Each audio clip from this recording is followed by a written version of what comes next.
Assalamualaikum,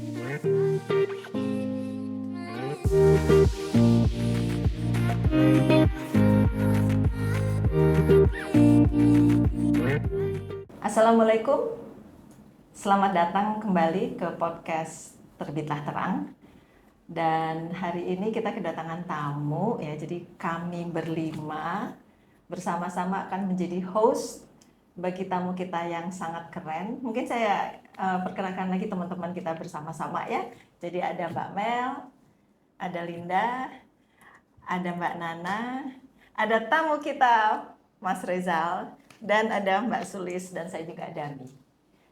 Oke, jadi kita ngobrol dulu nih. Mungkin biar teman-teman kita kenal Mas Rezal itu siapa. Jadi tadi di podcast yang kemarin, yang sebelum ini, kita banyak bicara tentang what makes us to be who we are today, gitulah ya, dan juga pengalaman kita, pendidikan dan defining moments kita yang membantu kita menemukan diri kita. Nah, kalau kita mau tanyakan sama Mas Rezal dulu, jadi who are you in a nutshell? Silahkan. Saya sebenarnya in a nutshell seorang entrepreneur. Jadi kalau entrepreneur itu melihat masalah jadi peluang kan. Jadi kalau ada satu masalah itu biasanya solusinya adalah ada solusi bisnisnya kalau entrepreneur. Tapi dalam sejak saya kecil sebenarnya saya tuh lebih banyak memperhatikan soal-soal sosial sama lingkungan hidup. Tapi sekarang ini semua aspek itu sebenarnya tidak bertentangan. Jadi kadang-kadang kan orang berpikir kalau kita berbisnis itu tidak ada komponen sosial, nggak ada komponen lingkungan hidupnya. Betul. Tapi saya nggak pernah melihat itu sebagai satu hal yang bertentangan, dan sebagai entrepreneur saya fokus ke bisnis-bisnis yang punya dampak positif secara sosial dan lingkungan hidup. Kalau saya memang termasuk orang yang I need time to understand that you are right ya, bahwa entrepreneur itu tidak bertentangan dengan lingkungan hidup dan sosial. Nah, kok bisa sampai seperti itu, gimana Mas Rezal? What Banyak ceritanya, tapi sebenarnya kalau kita memasukkan faktor lingkungan hidup dan sosial, secara jangka panjang bisnisnya juga akan lebih langgeng, lebih sehat gitu. Karena kebanyakan yang ingin berbisnis dengan bermotivasi meraih keuntungan cepat itu biasanya berbalik di belakangnya, punya beberapa masalah sosial dan lingkungan yang akhirnya secara, kalau kita lihat dalam skala waktu yang lebih panjang itu nggak menguntungkan juga gitu, atau kerugiannya dibayar orang lain. Bahasa ekonominya tuh externalities, tidak di-internalize ke dalam model bisnisnya. Nah, kenapa saya memilih perjalanan ini? Saya ingin cerita sedikit waktu saya masih muda. Jadi saya tuh mendapat semacam kesempatan yang istimewa lah, bisa sekolah di luar negeri S1. Waktu itu saya sekolah di Cornell University. Nah, orang tua saya itu waktu itu khawatir saya terlalu jauh dari Indonesia sehingga bisa melupakan Indonesia. Jadi setiap liburan saya diwajibkan untuk ke Indonesia dan diwajibkan untuk jalan-jalan keliling Indonesia. Enak sekali ya. Iya, tapi mungkin teman-teman saya lagi ngapain gitu, saya disuruh jalan-jalan ke Indonesia, dan jalan-jalannya juga agak seru. Jadi naik bus dari Manado ke Palu waktu belum ada transportasi, naik kapal motor dari Ternate ke Bitung, terus kayak gitu-gitulah perjalanannya. Terus saya masuk Sungai Mahakam itu umur 15 tahun. Pakai perahu klotok gitu. Jadi disuruh jalan terus supaya mengenal Indonesia, dan saya merasa sangat bersyukur. Nah, ada momen yang sangat spesial ketika orang tua saya tuh pada dasarnya nyuruh saya ke Papua untuk melihat Papua itu seperti apa gitu. Jadi saya tinggal beberapa bulan di desa Lobo, kecamatan Kaimana. Sekarang kecamatan Kaimana jadi kabupaten Kaimana. Dulu kabupatennya Papak, kecamatannya Kaimana, desanya Lobo. Di situ saya tinggal dengan teman keluarga lah yang ada di situ untuk beberapa bulan. Itu desanya bagus banget. Jadi itu kayak ada teluknya yang kayak bulan sabit gitu. Terus di depan desanya ada semacam pulau karts, tapi nggak seperti di Raja Ampat atau di Vietnam itu, tapi ada lah seperti itu. Terus ada muara sungai yang banyak buayanya, di belakangnya hutan. Jadi saya waktu itu ya setiap hari ya jalan-jalan aja sama masyarakat setempat gitu, kadang-kadang berenang, kadang-kadang begitu. Nah, satu saat desa itu dijadikan semacam base camp oleh salah satu perusahaan minyak yang multinasional, karena di situ ada pelabuhan, jadi bensin untuk helikopter dibawa ke pelabuhan itu. Di desa itu dibangun helipad, sehingga helikopter yang buat ke tempat-tempat eksplorasi itu isi bensinnya di desa itu. Nah, karena saya lumayan lama di situ, saya jadi berteman dengan pilot helikopternya gitu. Terus suatu saat dia mengajak, mau nggak lihat tempat eksplorasi kita. Ya namanya anak umur 19 tahun disuruh naik helikopter kan seneng aja kan. Jadi kita pergi dengan helikopter ke salah satu titik eksplorasi perusahaan minyak tersebut. Nah, kami dibawa naik ke atas gunung, ke pegunungan. Itu kita bisa melihat itu hutan hujan tropis yang masih asli di Papua, sangat padat, bagus sekali gitu di atas di ketinggian. Nah, sampai di satu titik ada bukit yang tertutup awan lah. Jadi si helikopternya itu berputar-putar di atas awan tersebut untuk menunggu sampai awannya hilang sehingga dia bisa mendarat.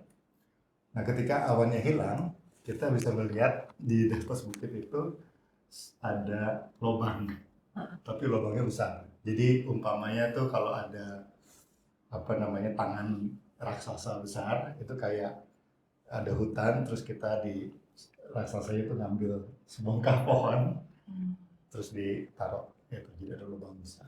Nah, kita mendarat di situ karena di situ adalah titik eksplorasi minyaknya. Nah, setelah saya mendarat, saya melihat kan, saya hitung-hitung ini kira-kira 2 hektar lah, kira-kira 150 meter dikali 150 meter gitulah, lubangnya itu. Terus dan di situ ada pohon-pohon yang dipotong.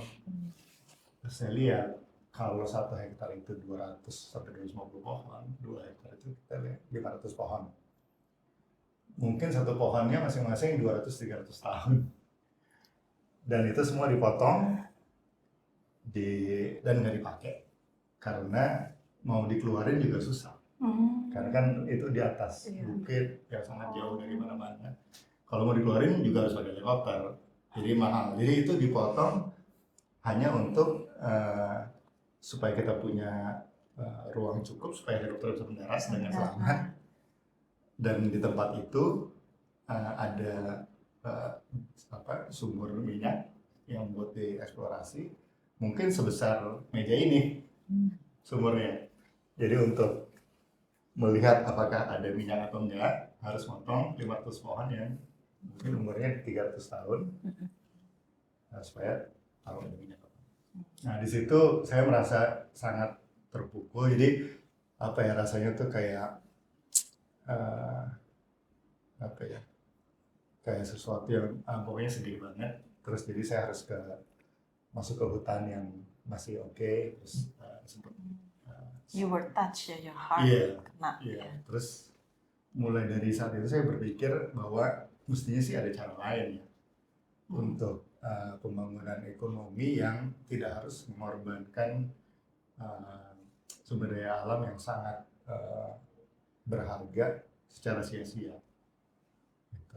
Nah, dalam perjalanan saya ke Indonesia waktu itu beberapa kali juga saya melihat fenomena yang sama. Jadi ada terumbu karang yang dibom. Ya, kita tahu terumbu karang itu butuh 1000 tahun untuk bisa jadi seperti itu, dan dibom untuk nangkap ikan untuk ikan asin.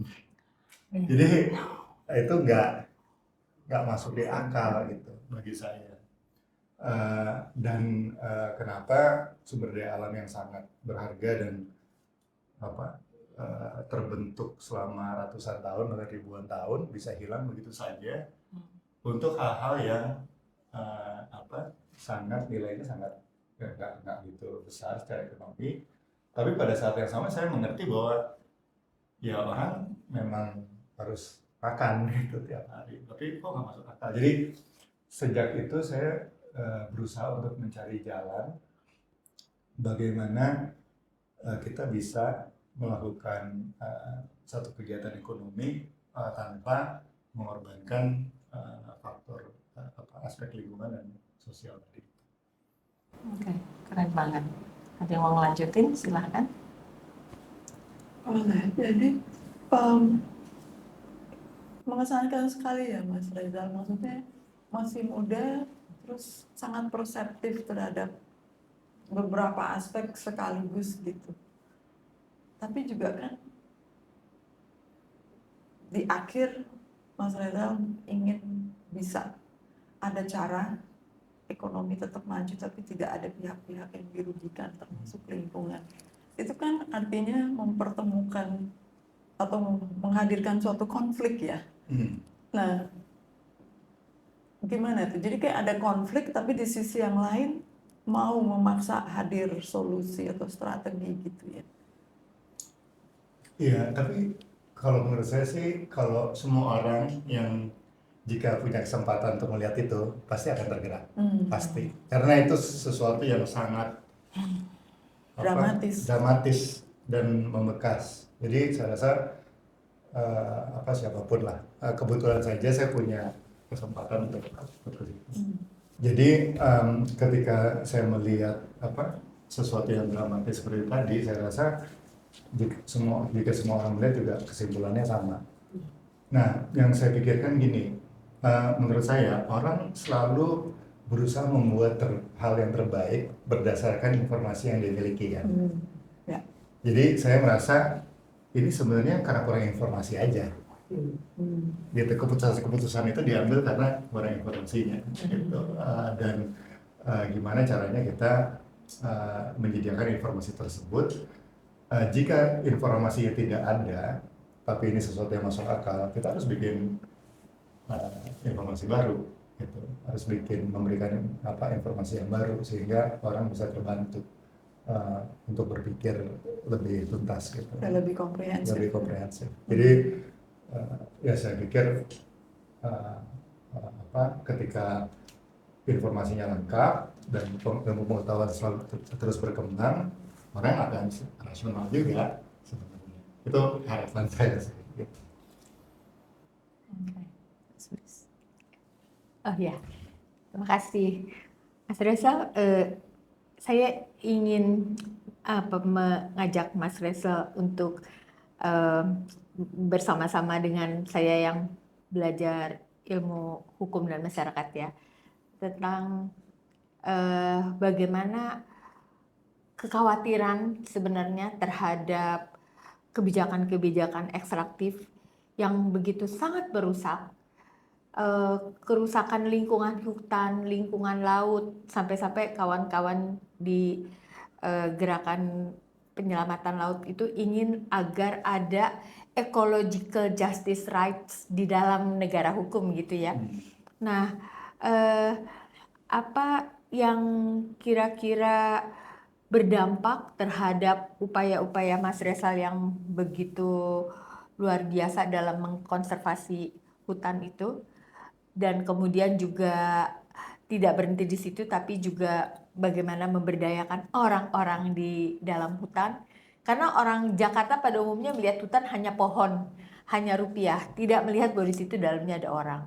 Nah, saya pengen tahu hambatan-hambatan dan kemudian bagaimana strategi Mas Reza untuk mengatasinya. Itu sih. Ya, saya bukan ahli hukum, tapi selama saya berhadapan dengan peraturan dengan hukum itu, saya melihat bahwa hukum hanya dilihat sebagai teks, yang tidak dilihat itu konteksnya. Betul. Dan ketika itu terjadi, perdebatannya jadi lebih miskin ya, karena kita kan kosakatanya juga terbatas, mau ganti teks juga terbatas, teks yang available, yang tersedia kan. Jadi memang sulit selama ini. Jadi misalnya usaha kami itu kan sekarang itu restorasi ekosistem. Dulu itu pemerintah belum mengharuskan kita AMDAL.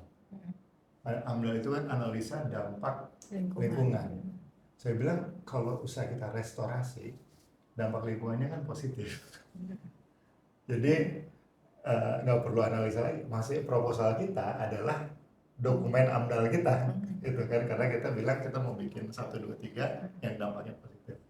Tapi teksnya bilang harus AMDAL, gitu. Jadi itu jadi semacam perdebatan yang menghambat waktu itu ketika kita mengajukan izin. Tapi sekarang tidak diharuskan lagi sih.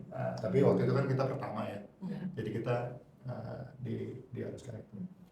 Nah, yang kedua, misalnya sejak Undang-Undang Cipta Kerja. Setelah Undang-Undang Cipta Kerja itu, dulu kan kalau kita punya konsesi hutan tanaman industri, itu HTI aja. Atau kita punya hak pengusahaan hutan, HPH, hutan alam, itu HPH aja. Kalau Cipta Kerja, sekarang boleh multi usaha namanya, istilahnya. Jadi itu positif juga, gitu. Jadi kita bisa di dalam satu konsesi hutan bisa melakukan hal-hal yang bermacam-macam. Jadi itu juga ada positifnya.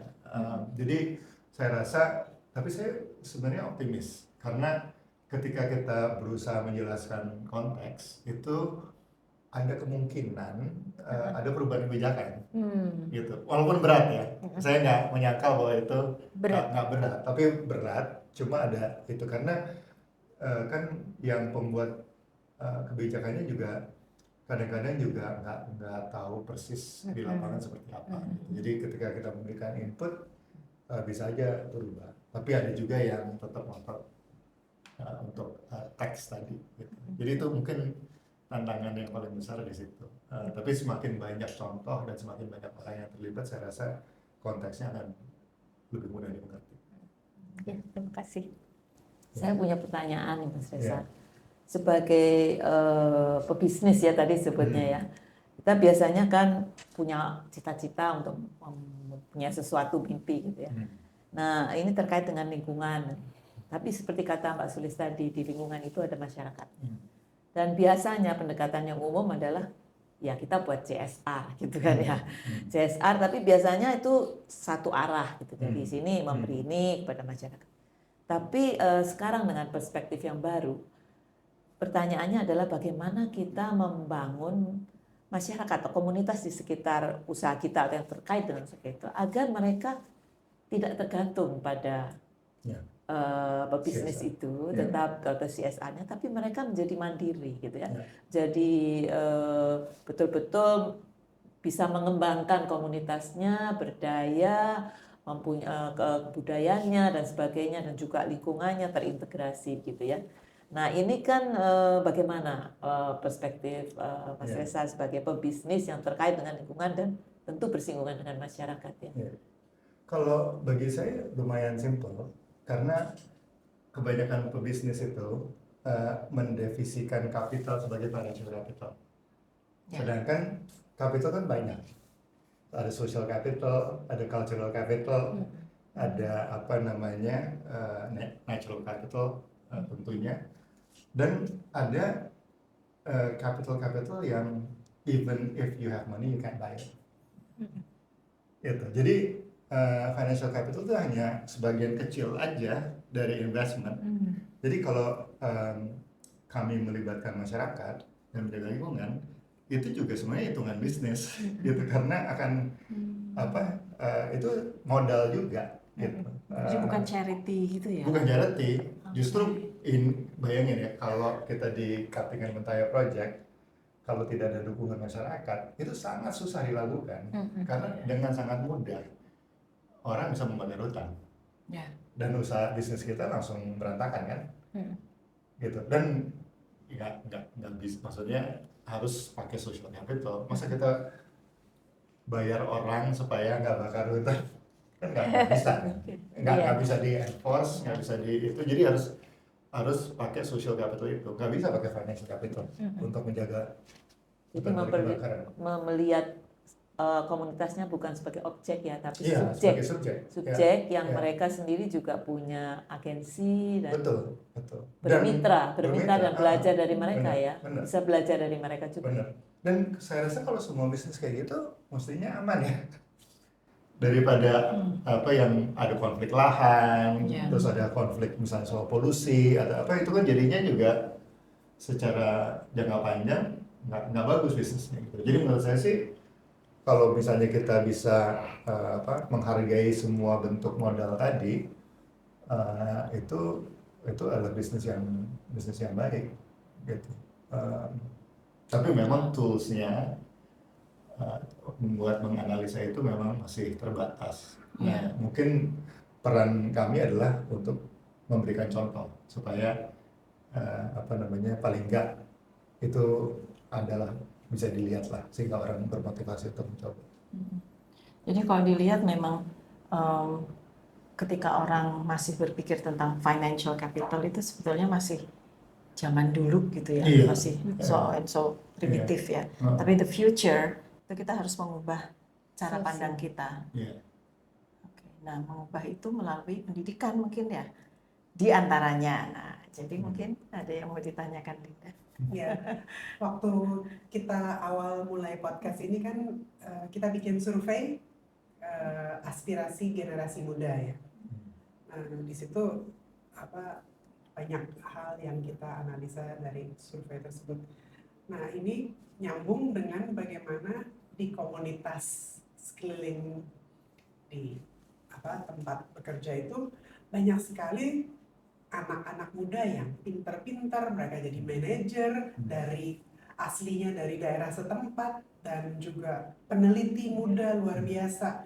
Jadi kita semua lihat itu begitu terketuk hatinya dan bagaimana membayangkan ke depan kira-kira apa yang bisa sama-sama kita dorong supaya Indonesia lebih harum lagi namanya. Ya. Saya rasa kita harus menciptakan ruang-ruang belajar tadi.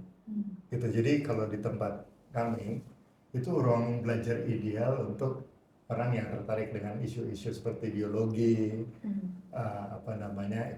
ekologi, isu-isu sosial dan sebagainya. Dan kita sediakan ruangnya sehingga mereka dididik dengan dibenturkan dengan masalah. Gitu. Nah, tapi pendidikan dasarnya harus bagus kan. Jadi harus bisa menganalisa, harus bisa observasi, bisa membaca juga, membaca karya-karya ilmiah, literatur dan diskusi dengan jujur ya. Jadi itu yang kita coba ciptakan. Dan rupanya itu yang dirindukan gitu. Jadi begitu kita ciptakan ruang semacam safe space lah untuk berkarya dan itu mereka jadi senang banget gitu. Kan teman-teman yang dari Bio University waktu itu kan misalnya pengen lihat pergerakan buruh migrasi, terus kita fasilitasi dengan bilang ayo coba yuk beli ini satellite tagging gitu supaya bisa lihat, dan itu pertama kali di Indonesia dan mereka jadi senang kan untuk mengerjakan ini dan kamera truk. Jadi kita sediakan. Nah tapi memang harus ada tempat itu. Kalau enggak harus ada ruangnya ya, harus ada ruang untuk frustrasi kan, nggak bisa. Kita tahu mau ngapain, coba nggak bisa melakukannya, itu kan bisa apa membuat proses. Jadi menurut saya sih dengan ruang yang disediakan itu anak-anak muda akan otomatis apa namanya berkembang dengan baik ya. Jadi tugas saya adalah membantu menciptakan ruang tersebut. Gitu. Oke. Nah, kenapa banyak anak muda? Karena tahu itu ada ruangnya. Jadi pada datang, gitu. Semuanya pada datang untuk jadi misalnya ibu-ibu ketemu sama Milena ya, yang ahli kesehatan lingkungan. Jadi dia dari Sampit kan, terus dia datang ke saya waktu dia direkrut saya sama sekali nggak ikut dalam proses. Tapi waktu datang dia bilang ke saya bahwa dia pengen kerja di RMU sejak SMA. Lucu banget. Untuk itu dia belajar lingkungan, teknik lingkungan, terus dia apply gitu.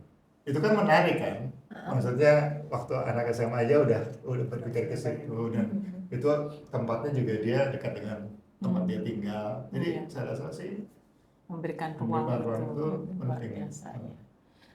Sebenarnya salah satu ya tadi kan kita bicara tentang Mas Rezal and what defines him to be who he is right now ya, dan saya rasa Mas Rezal ini memang sudah dikenal sebagai salah seorang tokoh di Indonesia ya untuk pasaran karbon ya, bisa disebutkan begitulah.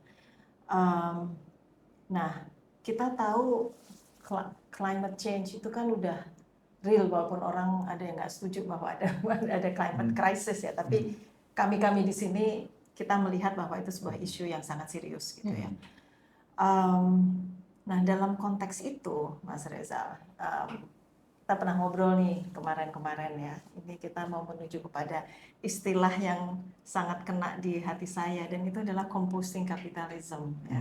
Dan ketika saya mendengar ini, saya merasa bahwa ini adalah informasi yang perlu didengar juga oleh teman-teman gitu, karena kemudian bisa membuka wawasan mereka juga tentang kaitannya bagaimana sih mencari solusi atas krisis iklim ini dengan model-model yang mungkin out of the box gitu. Mungkin sebagai penutup ya, apakah Mas Reza bisa menceritakan sedikit kaitan itu? Ya ini mungkin kembali lagi ke diskusi awal kita tentang apa sih ekonomi itu ya, kegiatan ekonomi itu. Jadi dengan teman-teman orang-orang muda saya berdiskusi begini, apa sih ilmu ekonomi? Ilmu ekonomi adalah ilmu yang mempelajari alokasi sumber daya. Terus saya bilang alokasi sumber daya yang paling efisien itu ada di mana? Gitu. Dan menurut saya itu ada di alam, karena alam sebagai satu ekosistem itu mengalokasikan sumber daya dengan baik, dengan peran lebah, semut, serangga, pohon, buah, bakteri, jamur, miselia dan sebagainya. Itu kan satu sistem yang sangat efisien. Terus ada essay yang terkenal kan, kalau nggak salah dari Wilson ya, yang bilang bahwa sistemnya efisien dan redundant. Jadi kalau satu layer hilang masih bisa berfungsi. Ada redundancy yang ya kan, kalau ada keystone species yang itu masih bisa berfungsi. Jadi sebenarnya sangat canggih gitu. Terus saya bilang, kenapa sih sistem ekonomi kita nggak ngikutin alam aja gitu? Apa yang terjadi di alam kita ikuti. Nah, contoh yang paling sangat kontras dengan sistem ekonomi yang ada adalah di alam itu tidak ada akumulasi energi gitu. Jadi nggak ada penumpukan. Jadi kalau buah kalau udah besar pasti jatuh atau pasti dimakan. Nah, di sistem ekonomi yang ada terjadi penumpukan yang sangat besar. Jadi misalnya kalau kita lihat orang-orang terkaya di dunia itu nilainya sudah ratusan miliar dolar gitu. Kenapa itu bisa terjadi? Kenapa itu bisa ditumpuk? Dan banyak studi dari berbagai lembaga studi yang mengatakan bahwa akumulasi kapital atau ketimpangan itu tidak pernah sebesar ini sekarang dari dalam sejarah dunia gitu. Nah, jadi gimana caranya akumulasi kapital ini bisa dimanfaatkan. Jadi saya balikan ke alam lagi. Kalau ada akumulasi sumber daya, biasanya itu dibalikan ke alam. Jadi kalau ada akumulasi kapital, itu dibalikan ke alamnya yang dengan istilah tadi itu, kapitalnya harus kita kompos. Kan kita kalau punya kapital dianggap sebagai akumulasi yang baik ya. Kalau bagi saya ini Belum. jadi kayak kita bikin pesta terus makanannya kebanyakan gitu. Kayak kebanyakan kan harus dikompos. Kalau dibuang kan sayang. Jadi dikompos. Jadi harus ada mekanisme untuk composting capital. Bagaimana caranya capital yang terakumulasi bisa balik lagi ke alam dan manusia. Dan tadi Madami bilang soal carbon trading. Saya rasa ini sangat abstrak tapi ya. Carbon trading itu salah satu mekanisme untuk membawa kapital yang terakumulasi untuk memperbaiki alam, merestorasi alam yang suatu saat akan membantu kita dalam menghadapi perubahan iklim dengan merestorasi alam yang kita namakan nature based solution itu. Jadi bagi saya sih rute yang kami pilih di Katiran Betaya Project dengan mendapatkan financing dari carbon credit, menurut saya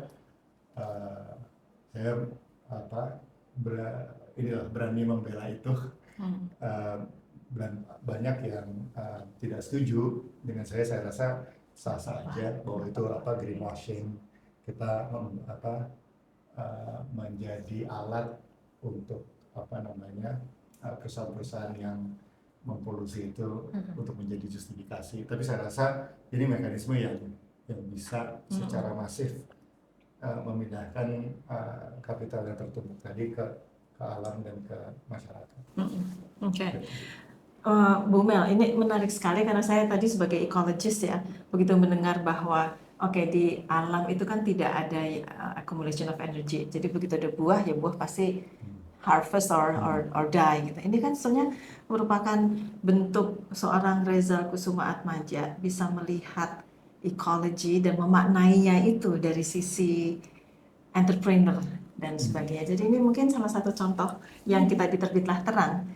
Ketika kita bicara tentang intelektual, kita berbicara tentang bagaimana listening, bagaimana berpikir kritis. Ini sebenarnya salah satu contoh itu ya Bu Mel ya. Iya.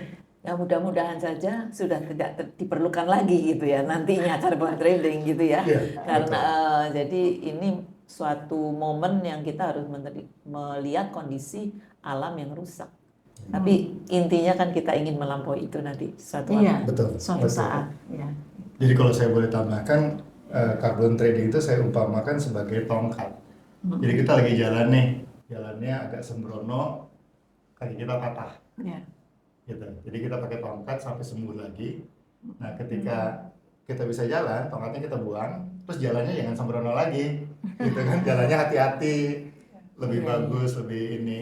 Jadi carbon trading itu. Saya rasa jadi ketika tadi akumulasi kapital itu bisa kita redistribusi dengan baik, dengan mekanisme bisnis, ada redistribusi juga, redistribusi dengan mekanisme pajak. Tapi ada yang memakai bisnis, mungkin suatu saat kita nggak perlu tongkat itu, nggak perlu. Jadi sistemnya yang harus diperbaiki ya di masa depannya ya. Iya. Nah, tapi pertanyaannya adalah kita kan berlomba dengan waktu ya.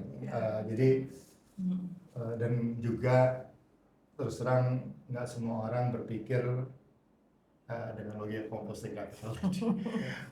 Banyak orang yang berpikir mau ikut bisnis carbon trading untuk numpuk kapitalnya itu yang sangat berat. Tapi kalau kita kan kita susah ya ngerti mengubah pikiran orang itu susah.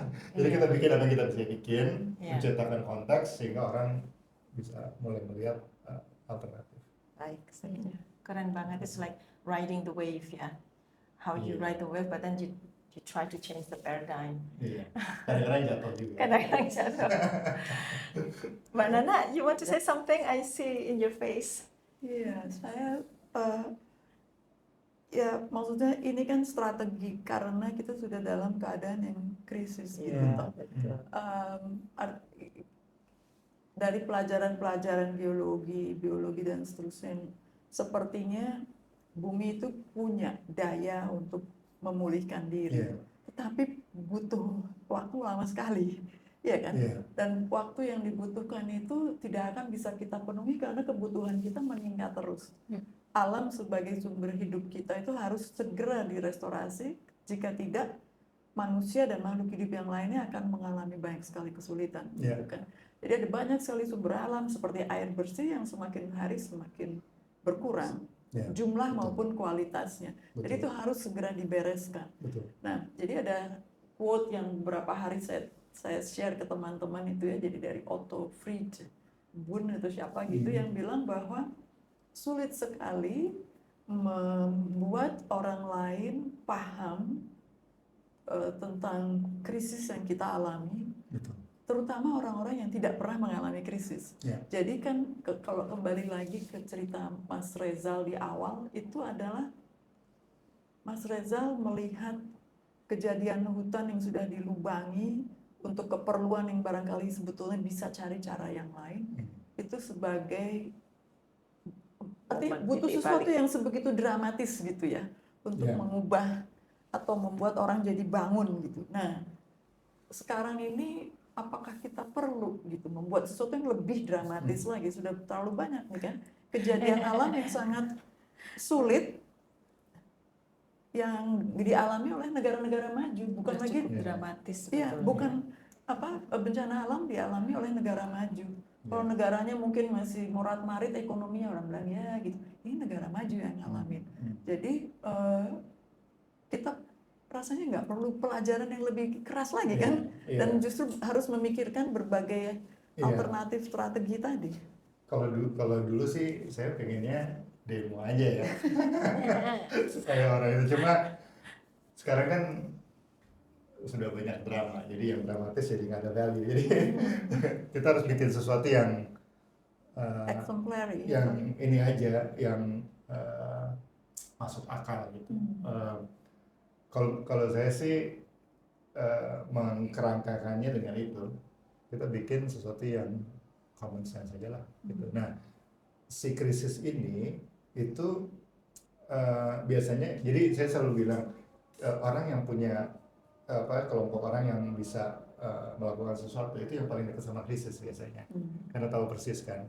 Jadi saya pernah dicerita tuh, kalian bekerja sama dengan pemerintah, level mana yang paling efektif? Terus saya jawabnya pemerintah desa. Karena yang paling dekat sama krisisnya. Jadi kalau kita berdiskusi dengan pemerintah desa, itu yang paling reasonable. Gitu, karena krisisnya jelas, problemnya jelas, mereka ngalamin, terus ada solusinya gitu. Jadi sangat reasonable gitu, diskusinya produktif lah, gitu. Kalau terlalu jauh susah.